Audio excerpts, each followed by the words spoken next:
CC Rondina and the rest of Choco Mucho Pilipinas pasok sa semis ng VTV Cup. Lalaban sila para makabawi sa Vietnam 2 para makapasok sa finals. History nakasalalay sa kanilang semis game.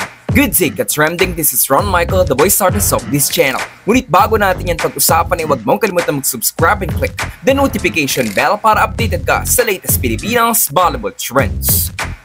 3-2 ang final standings ng Choco Mucho Pilipinas sa VTV Cup matapos ang elimination round. Tinalo nila ang Japan, Australia at South Korea, samantalang nabigo sila kontra Vietnam 1 and 2. Dahil nga nagtapos sila sa rank 3, nakapasok ang Flying Titans sa semifinals.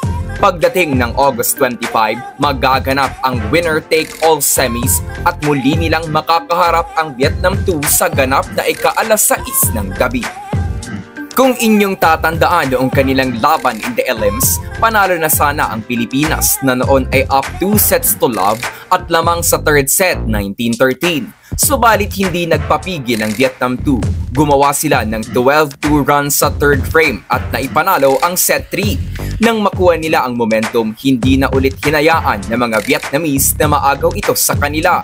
Nagtuloy-tuloy ang kanilang run hanggang sa magtala sila ng isang reverse sweep. Bukod sa opensa ng Vietnam, madami din ang naging errors ng Choco Mucho kung saan sila ay nagbigay ng 33 free points para sa Vietnam 2. Ang paglimita sa kanilang errors ang isa lamang sa mga paraan kung paano sila makakabawi sa Vietnam 2 na base sa kanilang naging laban ay kaya namang talunin ng Choco Mucho. Sadyang nagpabaya na lang ang girls sa sanay panalo na ng Pilipinas.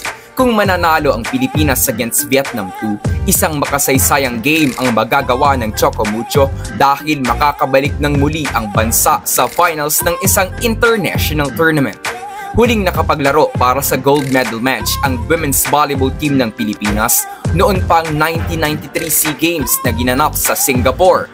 30 years na ang nakakalipas. At kung pag-uusapan naman natin ang last podium finish ng bansa, huling nagtapos as a bronze medalist ang Pilipinas noong leg 2 ng 2019 CV League. Humigit kumulang 4 na taong naging mailap sa bansa ang medalya.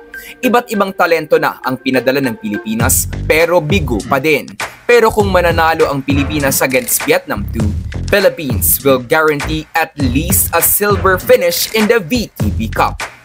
Hindi lamang kasaysayan ang nakasalalay sa sanay panalo ng Choco Mucho Pilipinas sa semis. Ito din ang magpapatunay na para sa isang successful international campaign, mas matibay ang team chemistry at long-term volleyball plan and program kaysa sa pagsasama-samahin ng mga magagaling na players tapos ilang buwan lang mag-iensayo bago sumalang sa isang kompetisyon tapos pagkatapos ng torneo ay mabubuwag.